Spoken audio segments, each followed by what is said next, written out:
ये क्वेश्चन है द्विघात समीकरण को पूर्ण वर्ग बनाकर हल करना गुणन विधि से। ये है 2x² + x - 4 = 0। इसमें पहला नियम क्या है कि सबसे पहले हम x² का गुणांक 1 बनाएंगे, यानी सिंगल करेंगे, 1 करेंगे। तो इसके लिए क्या करा, यहाँ x का गुणांक 2 है, इसलिए 2 से पूरे भाग कर लिया। तो ये आ गया x² + 1/2x - 2 = 0 आ गया। फिर क्या करेंगे, अगला स्टेप होता है, हम देखते हैं कि x का गुणांक क्या है। तो यहाँ पर x गुणांक 1/2 है। अब हम x के गुणांक का आधा करेंगे, मतलब 1/2 का आधा होता है 1/4। 1/4 का वर्ग जोड़ देंगे, 1/4 का वर्ग घटा देंगे, भाई हमने किया है।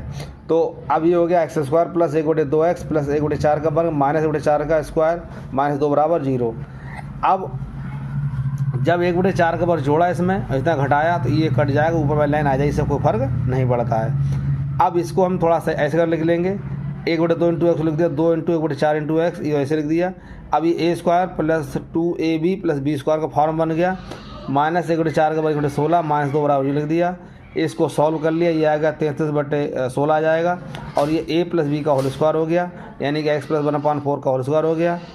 अब x + 1/4 का होल स्क्वायर -33/16 = 0। 33 लिख देंगे √33, 16 लिख देंगे 4 का होल स्क्वायर। अब हम इसमें लगाएंगे a² - b² फार्मूला। x + 1/4 को a मान लेंगे और √33/4 को b मान लेंगे।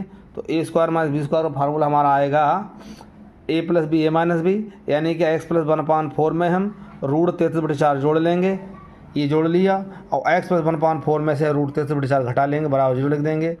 अब कंडीशन लगाएंगे, या तो ये 0 बराबर है या फिर ये 0 बराबर है। तो इसमें क्या करेंगे, एक बार हमने इसको 0 बराबर लगा दिया, x + 1/4 + √33/4 = 0, तो इस x का मान यह निकल गया। और जब दूसरी बार इसको लगाया 0 बराबर, x + 1/4 - √33/4 को 0 लगाया, तब x का मान हमारा ये निकल गया। हम देखते हैं कि x के 2 मान निकल गए हैं, एक ये आया, एक ये आया है।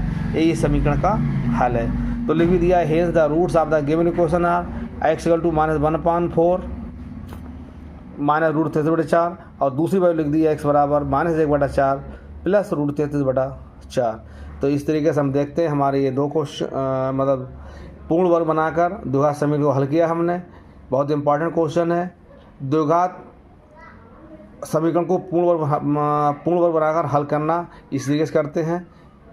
एक बार फिर समझ लीजिए क्या करते हैं। पहला स्टेप क्या करते हैं कि x² गुणांक सिंगल बनाएंगे, पहला नियम। दूसरी बात, जब सिंगल बन जाएगा x के गुणांक का आधा करेंगे, और फिर उसका आधे का वर्ग करके, मतलब x गुणांक 1/2 का वर्ग कर जोड़ लेंगे, उतना ही घटा लेंगे। फिर उसके बाद यहाँ लगा देंगे a² - b² फार्मूला लगा देंगे, फिर आगे सॉल्व कर लेंगे।